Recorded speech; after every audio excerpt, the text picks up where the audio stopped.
በስመ አብ ወወልድ ወመንፈስ ቅዱስ አህዱ አምላክ አሜን። የሐሙስ ሰይፈ ሥላሴ ተአምር። ይቅርታቸውና ሀብተ ረድኤታቸው በወዳጆቻቸው በሁላችንም በእኛ ላይ ይደርና ስሉስ ቅዱስ ያደረጉት የተአምራቸው ሥራ ይህ ነው። የሃይማኖትን ሕግ የደነገጉ እሊህ 318 ሊቃነ ጳጳሳት ስለ ሃይማኖት ጉዳይ ከከሃዲው አርዮስ ጋር ክርክር በጀመሩ ጊዜ እነሆ ሥላሴ በአንድነት ክቡራን በሚሆኑ ሊቃውንቶች ስብሰባ መካከል ተገኙ፣ ተቀመጡ። ከዚህ በኋላ ከሃዲው አርዮስ ለ318 ሊቃውንት ወልድ እኮን ቅድመ ዓለም ከአብና ከመንፈስ ቅዱስ ጋር አልነበረም አላቸው። 318ቱ ሊቃውንትም ሕግ ተላላፊውና ከሃዲው አርዮስ ሆይ ስለዚህ ነገር የምንሰጥህን መልስ በጸጥታ አድምጥ አሉት። ወልድስ ያለምንም ጉድለት እና ልዩነት ከአብ ከመንፈስ ቅዱስ ጋር አንድ ነው። አብ በሕልውናው አምላክ ሲሆን በደላችንን ይቅር ይለን ዘንድ አንድ ልጁን ላከልን።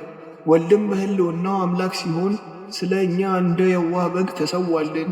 ቅዱስ ሥጋውን ክቡር ደሙንም ሰጠን። ሥጋው የእውነት መብል ደሙም የሕይወት መጠጥ ነው በእውነት። አርዮስም እሊህን ሊቃውንት ወንድሞቼ ሆይ ትሰሙኝ እንደሆነ ልንገራችሁ አላቸው። ወልድን ከእኛ የነሳው ሥጋ ሩቅ ብእሲ ያደረገው ከአብ ቀኝና ከመንፈስ ቅዱስ አንድነት ለይቶታልና።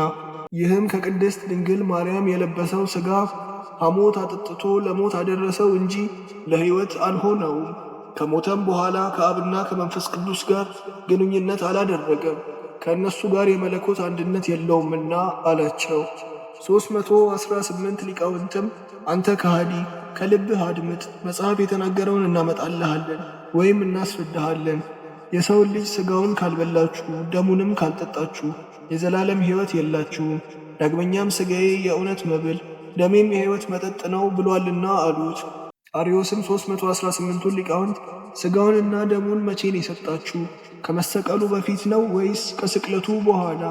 ሥጋውንና ደሙን ሊሰጣችሁ የመጣ ከሆነስ በሱ ዙፋን ላይ ማን ተቀመጠ አላቸው። 318ቱ ሊቃውንትም አርዮስ ሆይ ኤጲፋንዮስ በመጽሐፉ ሐሙስ ማታ ለአርብ አጥቢያ ጌታ በወዳጁ በአልዓዛር ቤት ተቀምጦ በእራት ላይ ሳለ ለወንድሞቹ ለሐዋርያት ኅብስቱን በሥጋው ወይኑን በደሙ ለውጦ ሰጣቸው ብሎ የተናገረውን አልሰማህምን? አሉት። ቄርሎስም ይህን ኅብስት የበላ ይህንንም ጽዋ የጠጣ የዘላለም ሕይወት አለው ብሎ ተናገረ። ነባቤ መለኮት ጎርጎርዮስም ማርያም መለኮትን በማኅፀኗ ተሸከመችው፣ እሱም ሥጋ ለበሰ፣ በማኅፀኗ ተወሰነ ብሏል አሉት። ይህም ሥጋ መለኮትን በመዋሃድ አባታችን አዳምን ያዳነ ነው። ዳግመኛም ሳዊሮስ ይህ ሥጋ ከሞተ በኋላ ከሙታን ተለይቶ በመነሳት በኪሩቤል ላይ በአባቱ ቀኝ ተቀመጠ፣ ከእሱም አልተለየም ብሎ ተናገረ። በዚህን ጊዜ ጎስቋላው አርዮስ በመዘበት ወንድሞቼ ሆይ በቀናች ሃይማኖታችሁ አምኛለሁ አላቸው።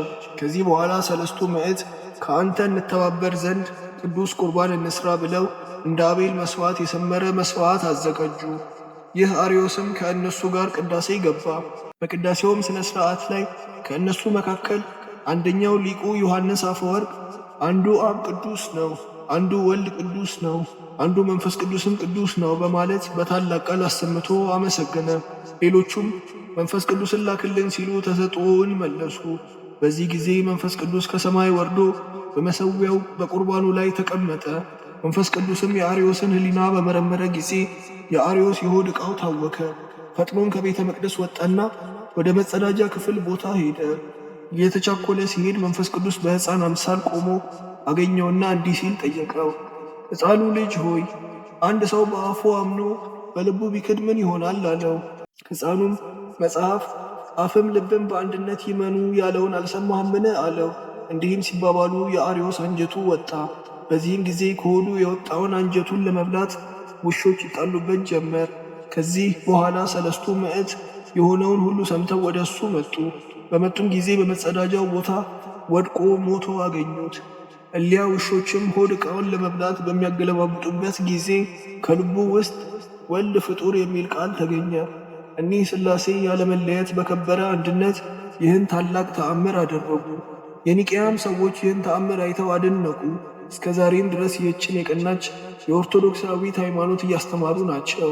ይቅርታቸውና ሀብተ ረድኤታቸው ከወዳጆቻቸው ከሁላችንም ጋር ለዘላለሙ ይኑር አሜን።